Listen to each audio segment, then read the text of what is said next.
to another episode of the Language Lounge. My name is Michelle Ola, and I am here today with Michelle Fournier and Stephanie Carbonneau. And we are going to talk about, let me see, Manie Musicale. Is that okay? I'm a Spanish-ish accent with a probably rude Manie French, but you're Musicale. going to hear it beautifully said in in French. But we're going to talk all things about music and fun and ways to get students really excited and engaged, especially in February, March, April, when we're dragging at the end of the school year, right? So thank you so much, ladies, for being here with me today and braving the Maine weather to get to your spot. Stephanie had to drive to get to a place where she could record, right, Stephanie? Because there's snow there. We had no power this morning after our little snowstorm. Oh, yeah. So, well, thank you all so much. So we're going to hop in. First of all, can you all just, Stephanie, why don't we start with you? Can you just introduce yourself? I've had you on the podcast before, so some people may recognize you from that or from other things that you do in Twitter. But if you could just give us a little introduction to you and your context, that would be great. So I am a middle school French teacher in southern Maine. Been teaching French at the middle school level for 26 years now.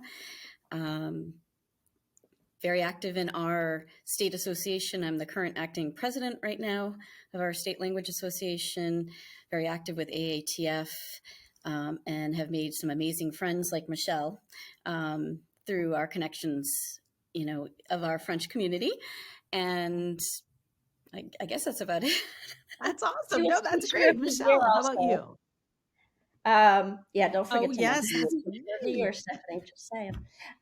She's very famous. So I am Michelle Fournier, and I started out my career actually teaching high school for many, many years, and then I switched to middle school, and thought I was going to hate it, but I actually love it, and so it's been really fun.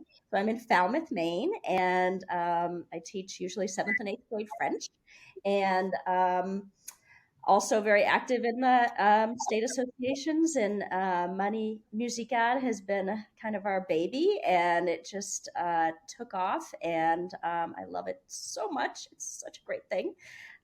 So yeah, that's a little bit about me. Let's start with that. So how did the two of you become so involved with this project that maybe might have started out small, but as I'm looking at your amazing webpage and all of the components and how many schools are involved, it is turned into quite an amazing, large, probably a sort of manageable, hard to manage event, maybe. I don't know. So tell me about how did this come about, and tell me, before we get into what is it and all the good stuff of how do we do it and get teachers excited, just how did this happen? Well, I first want to say that this isn't a new idea, or it wasn't a new idea. Teachers have been doing this type of competition in their classes for quite some time. Michelle and I just happened to connect, and I was doing it in my classroom, and I said, hey, wouldn't it be fun if our two schools competed kind of against each other, and we could see who would win, or who did the best in predicting who would win. And my students were not far from Falmouth. They played them in sports. So for the kids, it was a natural connection, and made it even more engaging than it normally would have been, because now we were actually playing against someone they knew or people they knew. I don't know if you want to go into more, Michelle, about other schools. And it was inspired by the Spanish one, really, the Locura de Marzo. And, one of my colleagues, Suzanne, that I work with, she would rave about, oh yeah, we have, they get 50,000 students voting. It's this big, huge thing. And I was kind of jealous. And I was like, oh, there's nothing like that for French. And so we ended up, after we did it the first year, we decided to present about it at our language conference in Maine, and we said, and it happens to fall right around the time that Manie Musicale begins, because we try to coordinate it with the basketball tournament, and so we invited teachers to join us, and we said, here's your lesson plan for Monday. Have the students listen to the playlist, fill out a bracket, and join us. And so we had a few teachers that joined us. And after that, it just kind of grew. And I think one of the maybe turning points was the remote year when we had the pandemic, because all of a sudden it just, teachers went remote, and we were in the middle of Manie Musicale. And so it was a really natural transition for teachers to say, okay, we were already doing this. It's engaging. It's fun. Students are into it. This is a way to get them to actually come to class, because during the pandemic, some of the kids just didn't come to class or whatever. And so, and it just gave people something fun to do in a really difficult time. And so I think that was, and it was easy to do remotely. Everything was online. So it made it easy for teachers. I think a lot of the teachers said we kind of saved that, not that we saved, but yeah, we helped them out immensely during the, that period of time, because it was, like Michelle said, it was already ongoing. It was online. It could continue, and it would still keep the students coming. And I think for me, the most important thing about Manie Musicale is the fact that we come together with so many teachers and produce stuff together that benefits so many teachers and so many students, that it's what keeps me wanting to keep doing this year after year. Yeah, it's an amazing impact. But I do just have to give a shout out to my colleague, and mostly to you. So my colleague Jen was a French teacher. Now she helps. She's on my team at Wayside, but she was a French teacher during the pandemic. And she is why you're here in particular, specifically, because she had said, like, literally, that saved her sanity, like during the pandemic, and having that engagement tool and having that excitement and keeping her excited and keeping her students excited. So I know that is true. And I know that what you all have done and put together has had a great impact on teachers and students. And what a great feeling. And it started from two teachers, kind of collaborating and competing and bringing, and then being brave and being, bringing that to, an association and presenting on your little project, and kind of seeing it kind of grow from there must be really satisfying to you. Michelle is our statistics queen. So why don't you tell them like the stats? I mean, it just blows my mind. Yeah. So we started in 2017 with 2 schools. And then 2018, we just had a handful of schools. That's the year we presented. 2019, we went up to 738 schools from 47 states and 6 countries. Last year, 2022, we had 3,395 schools from all 50 states and 16 countries. So it's pretty exciting how much it's grown. Our Facebook group for teachers, where there is incredible collaboration that we can talk about. We have close to 5,000 teachers on there now. It's like 4,800 teachers. It's insane. It's just the way that it just exploded exponentially. That's amazing. I love it. It's crazy. We're a nonprofit now. I mean, it's turned into this huge thing. Wow, that is so amazing, though. That is so great. So let's start with, let's say there is a French or even a Spanish or any other language teacher, because you said you modeled this after one that the Spanish did, right? And so you kind of took it and adapted it for your language and made it your own, and kind of done, saw a need, filled a need, and maybe there's a German teacher out there, or a Chinese teacher. There is a German one. There is a German one. Wonderful. I'll find the information and send it to you, but there is a German teacher who has started working on one for the German teachers in the German community. And last year, I think, was the first year she did it this way. So wonderful. We'll get you that information so you can put it in the show notes. That'd be great. We'll put that in the show notes along with the Spanish. And then, I believe even there might be multiple Spanish ones too. So I don't want to leave anybody out.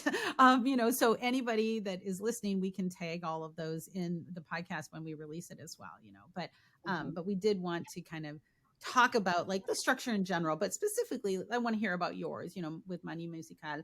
And, let's say there is a French teacher out there that doesn't know what this is, right? Or probably, which is more likely, might know what it is, but just doesn't feel comfortable yet, like doesn't, is kind of hesitant to jump in, like, they don't have that level of familiarity. So why don't you just kind of give us like the short, like the short, like, what is this? What happens? I know it's based on the basketball kind of tournaments, but how do the logistics work? What do teachers have to do, and what exactly happens? You want me to do it? Or yeah, okay. So Go ahead.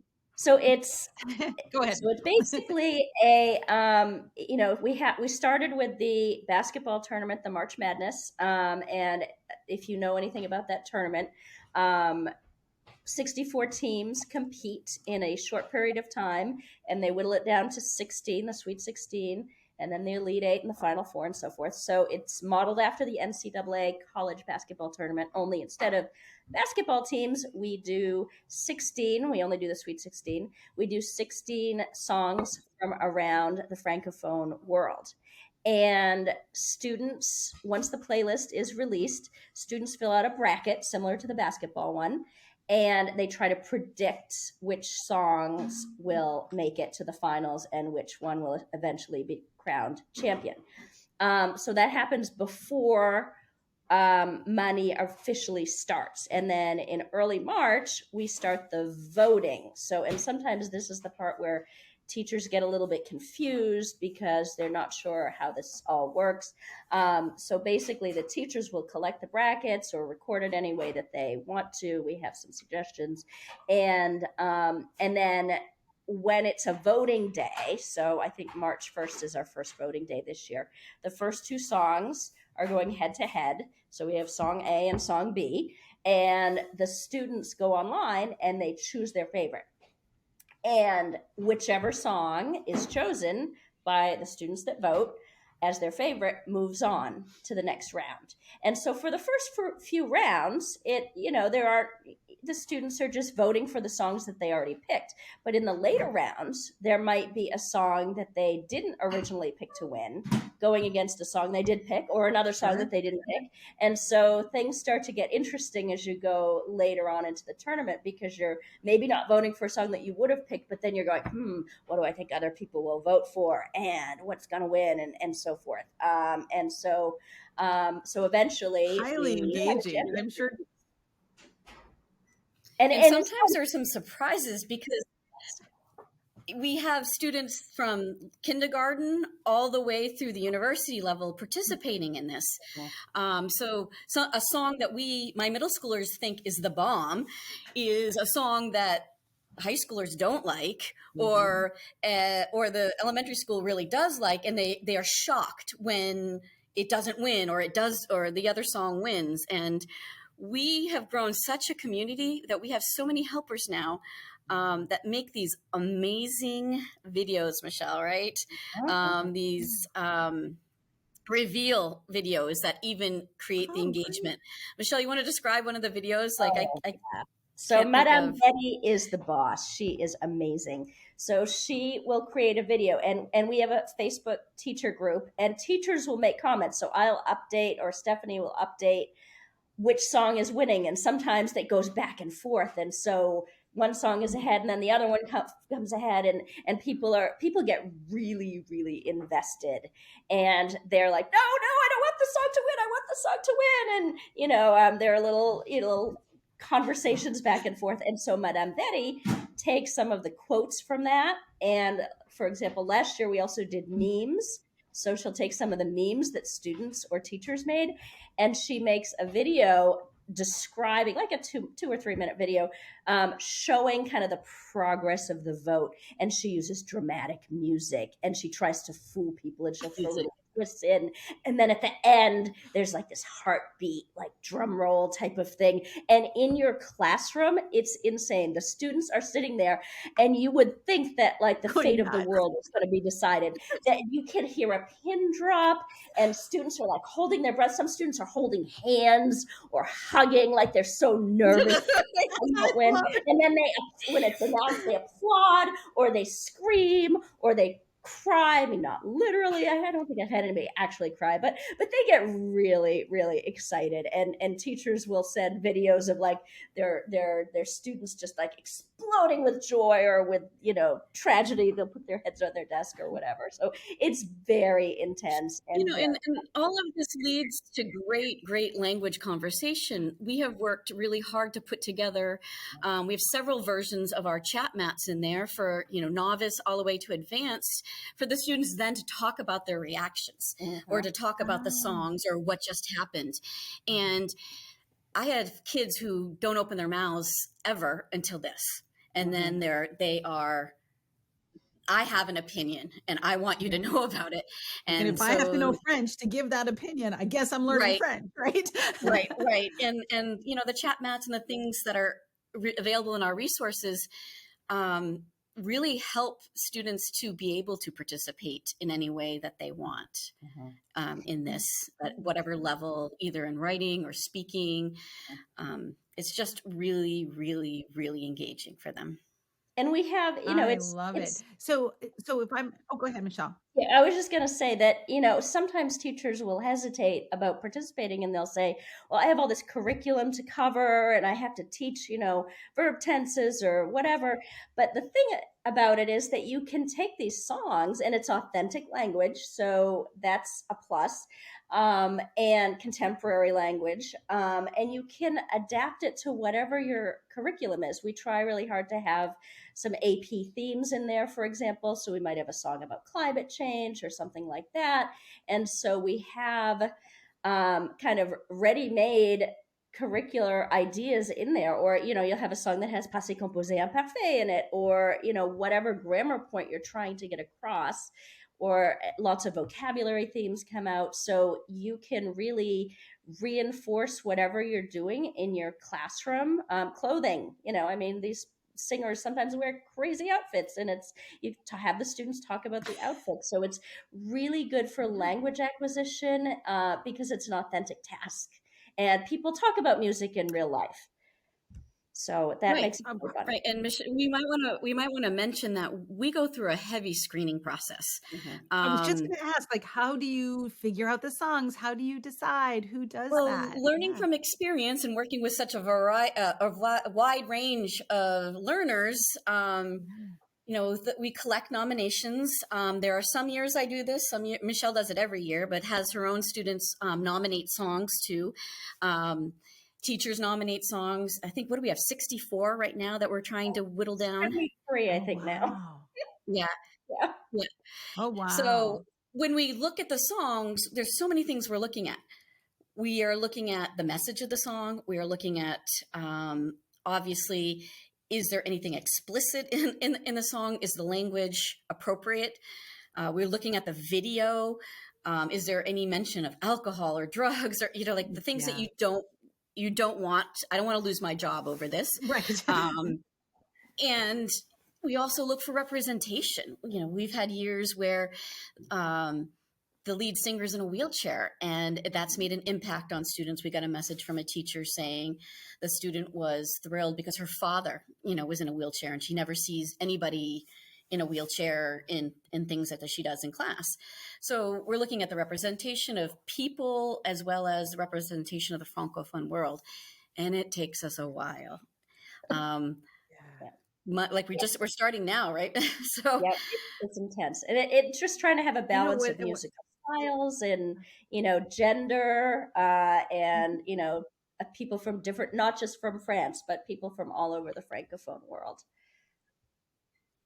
So teachers can be assured that the song that they're about to use in class has been vetted. It's appropriate. There are no surprises.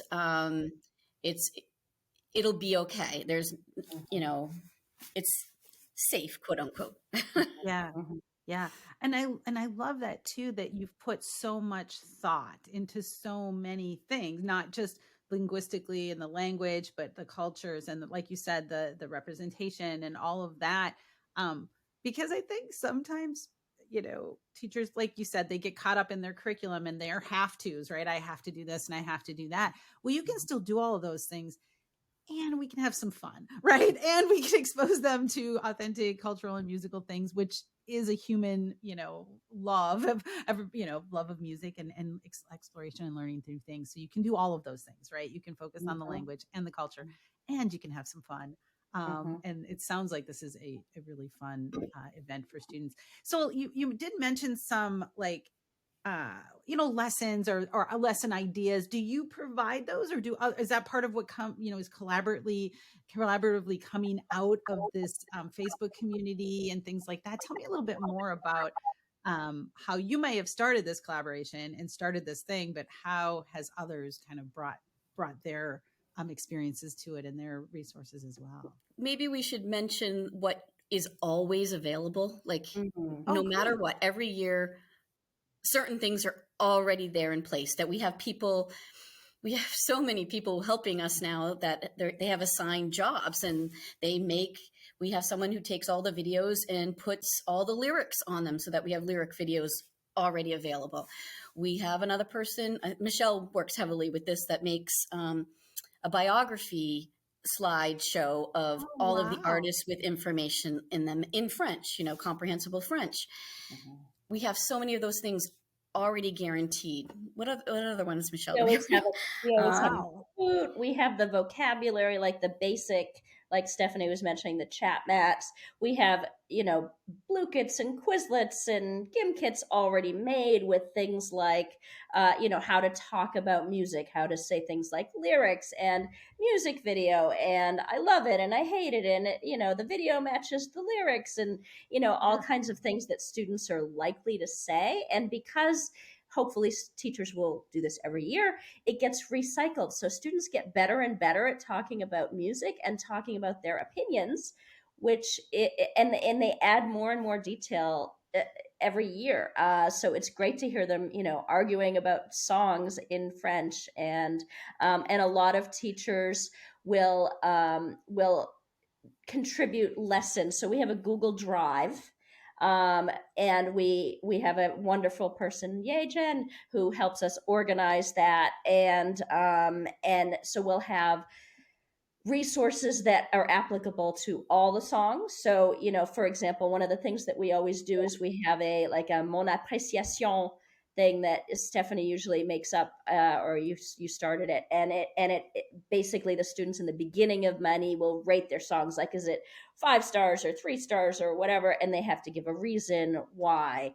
And then we have folders where you have activities for specific songs. So for teachers who maybe want to just dip their toe in, they could say, okay, well, I really like this particular song. I want to do some activities with this song. And so they go to the folder and they see that somebody found an interview with the artist and did an activity with it, or somebody made an ed puzzle that has to do with the song, or we use lyrics training so the students can practice the words.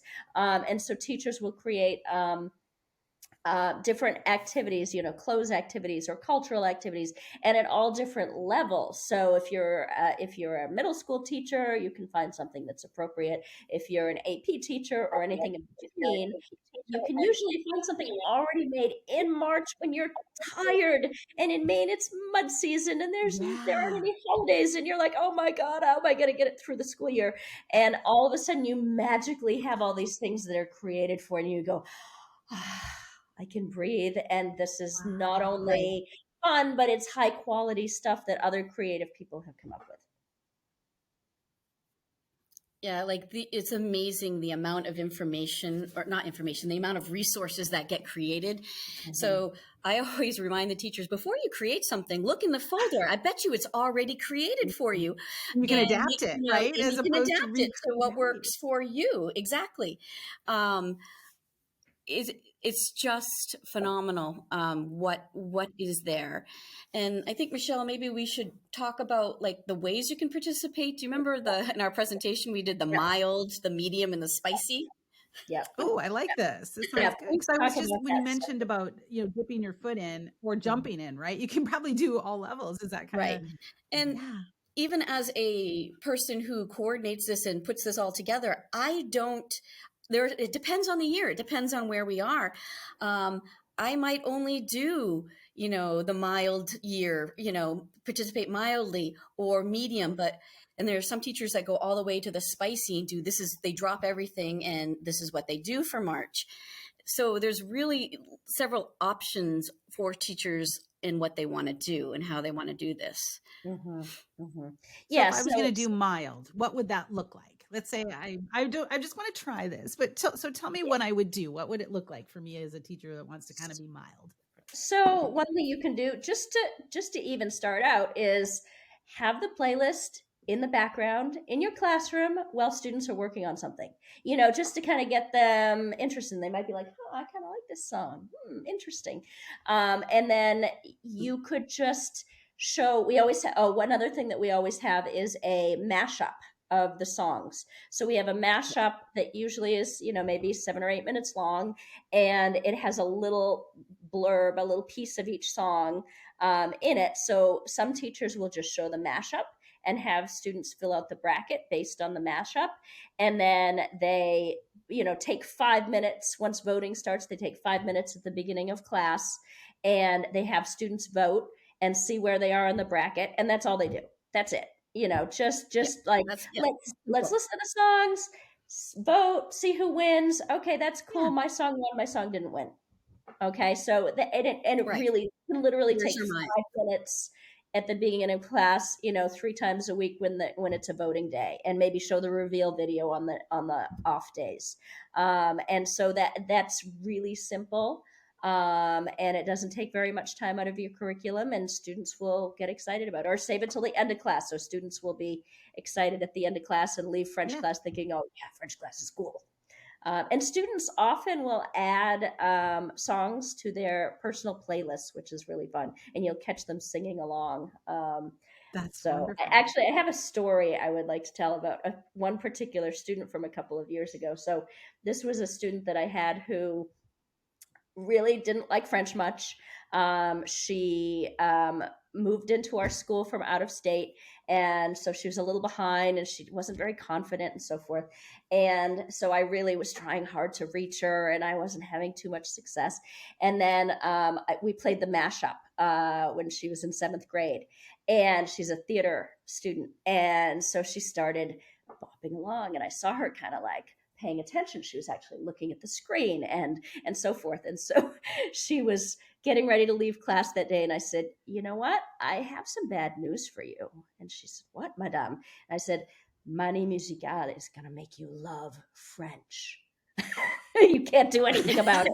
And she loves Manie Musicale. And she started participating in class when we were discussing the songs, and her French really improved. And she's in 8th grade now, and she's doing a great job, and she can't wait for Manie Musicale. So, sometimes you can reach those students, or sometimes you can reach like the sports kids, because you do the connection to basketball. We always pick out, find who the big Francophone players are. In the tournament, which is, it gets the kids engaged. They're like, oh, why do you have so-and-so out on the bulletin board? Oh, because, he's from Canada. He's from Quebec. From France. We play in. Yeah. So Michelle, I think one of our goals this year should be to reach out to those players. We always reach out to the artists, and we get responses back from the artists. It's amazing.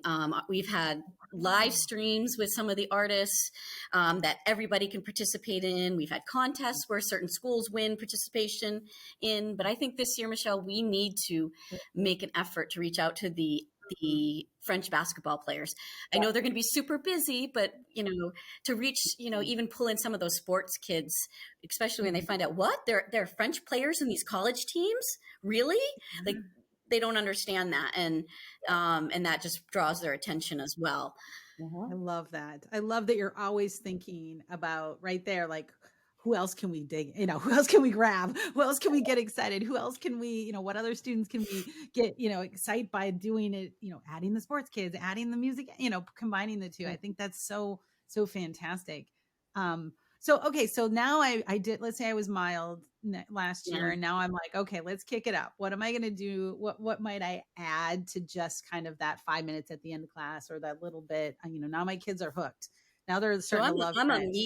I'm a medium okay, person. So tell me what medium looks like, I do have, I'm sending the kids to the high school, and those teachers are expecting certain things. So for me on the medium, my kids fill out the bracket, we vote, but I'll pick 3, 4, maybe 5 songs of the 16 that are related to our curriculum, and I'll do more extensive work for them. Those folders in our drive have lots and lots of activities for each song.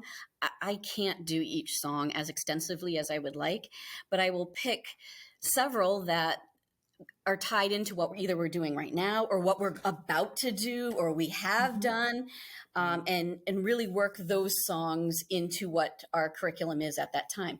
And there's always at least 2 or 3 that work beautifully. Like it just happens. And I'll just highlight those songs and use the materials from those songs, and still vote and carry on. And that takes, rather than just 10 minutes of my class, that might take 15 to 20 minutes of my class, and then I can still carry on. Mm-hmm. And then for, spices, Michelle is spicy. She is very spicy. How do we spice that up? All in, Michelle. Well, what does that look like? So we actually had a whole wonderful team of teachers about a year ago, and we wrote a novice unit for Manie Musicale. So we have a formal unit with assessments and standards and connections to other disciplines. We have connections to, math, and sometimes we can have history connections depending on the songs, and geography and things like that. So I do a lot. I pretty much drop everything and make it a unit. And assess the students on it at the end. And we have the 3 modes of communication. We have interpretive tasks, which is very easy to do because if you were interpreting songs or interpreting interviews or articles about the artists, there's a ton of material out there. Comparisons. I mean, there's so much linguistically that you can do. You're always comparing. Like that's when I always do comparative superlative. Like this is the best song, or this is the worst song, or this song is better than that one, and why. And so I will go, and I still, even though I'm spicy, I still don't go into in depth in every single song because you just don't have time. We even last year we started a commentary team. So, how in basketball, they'll do like game analysis and descriptions of, which team's going to win. So we have a group of teachers now that do commentary. And last year, they even brought in some student voices. So students would record a little debate about why I think this song's better than this one, or this song's going to win. And so teachers can use those in class as well, as a listening thing, as an introduction to having them do a speaking task. It's important for teachers to understand that, if you're just starting out and you go to our website, it is very overwhelming because there's so much stuff, and you're worried. A lot of teachers are worried that they're not going to do it right, but there's no right or wrong way to do Manie Musicale. You can do as much or as little as you want, and there's a huge community of support. So this year we have a help desk that we started. So we have a teacher who's going to be available to forward emails where it needs to, the questions where they need to go. And we have tutorials on our website for if you want to do just a little bit or a lot. And in the Facebook group, the first few years Stephanie and I did it, it was a little bit stressful because we were answering the same questions all the time in the Facebook group, and people were confused, and we made all these tutorials and so forth. But now somebody asks a question, and 5 teachers who have been doing Manie Musicale for a few years will answer and give suggestions and advice. So it's really wonderful to see other teachers take a leadership role. And it's just such a supportive, caring community. And there's a lot of support. So don't worry, you can do it. You're not going to do it wrong. And your students are going to absolutely love it, and they're going to beg to do it next year. I love it. I absolutely love it. I mean, you have got to have the most engaging French class in the United States, I think, in March, right? All of the French students must be on fire. And I think about how that must also just kind of exude out through the schools, right? I mean, how fun that and just that you can have fun, and they can be learning, and they can be stretching, and they can be speaking French, and all of those wonderful things can all coexist at the same time, and should, right? I just love that it can spread outside of our walls. Yeah. Students will start posting comments on YouTube videos. They'll like leave a comment for the artist, which has led us to having to deal with Michelle, what is that like? Digital citizenship lessons. Digital citizenship. Yes, we've had to address digital citizenship with the kids, leaving comments. Kids are messaging artists. They're following them on their Instagram pages and reaching out, and artists are responding. And it's real, live, authentic interaction for these kids in something that they're already highly engaged with. And it just keeps getting bigger and bigger and more exciting every year. And I already know that when I retire, I'm going to still have work to do.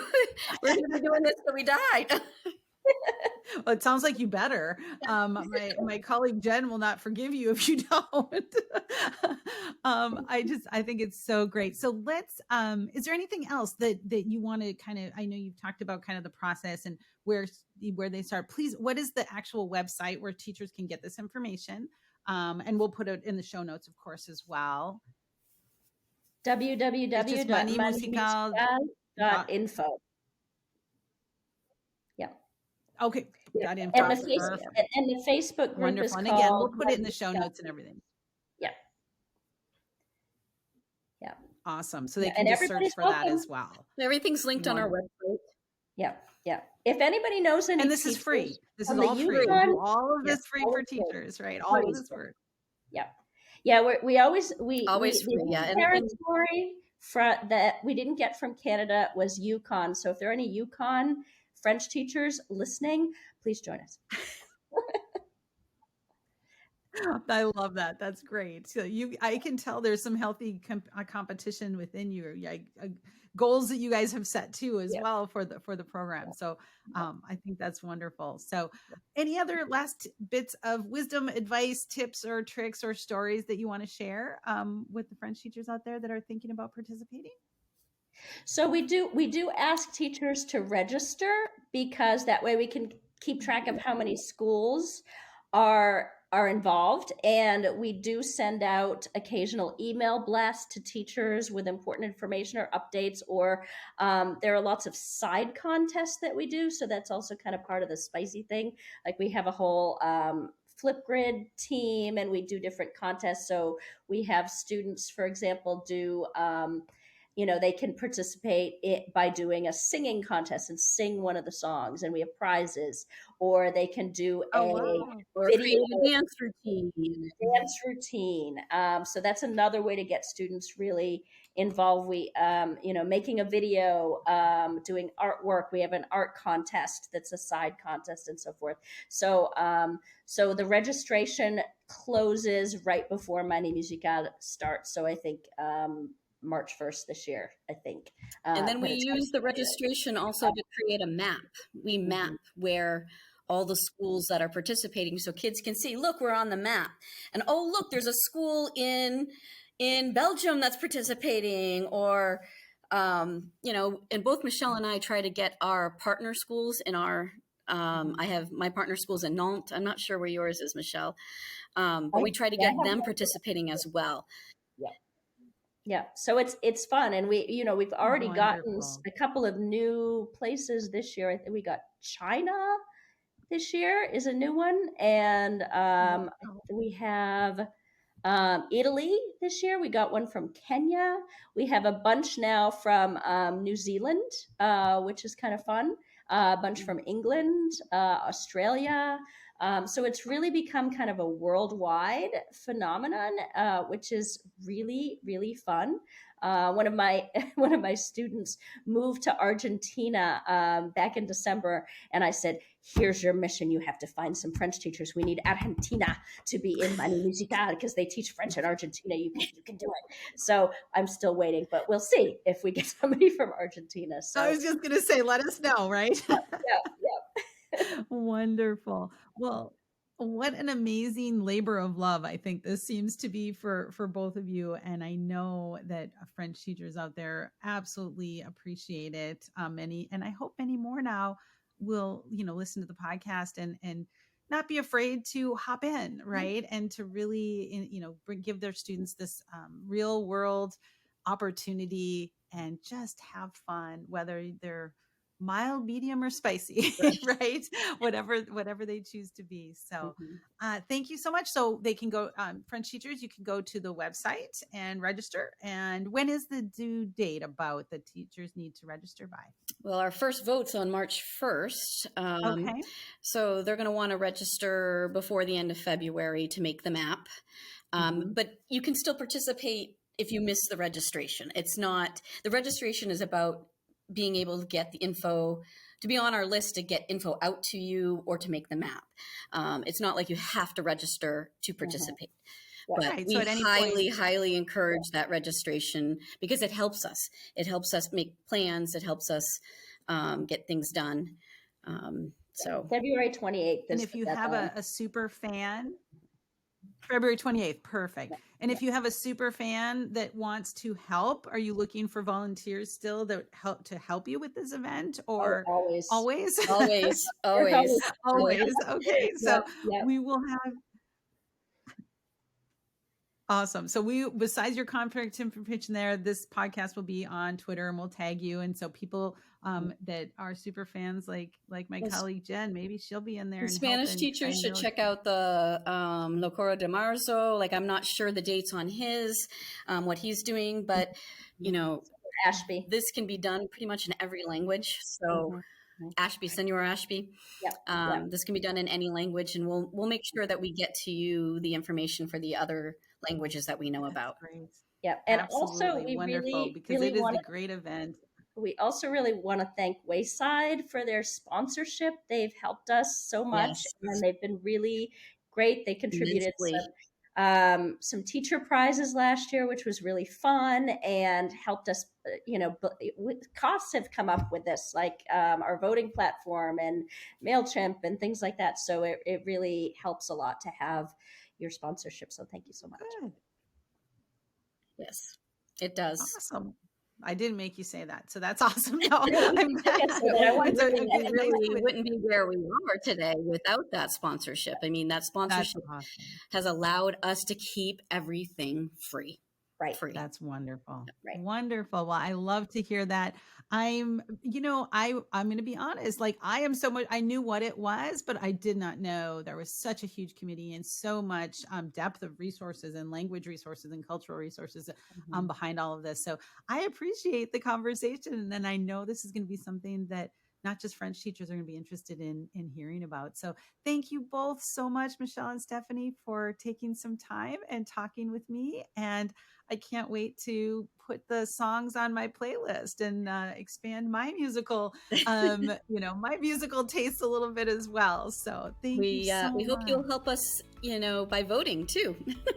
I will. I don't know French, but you know what? Music in a lot of ways is universal, right? And you like what you like. So exactly. that's awesome. Thank you so much for having us. Thank you again so much. You're welcome.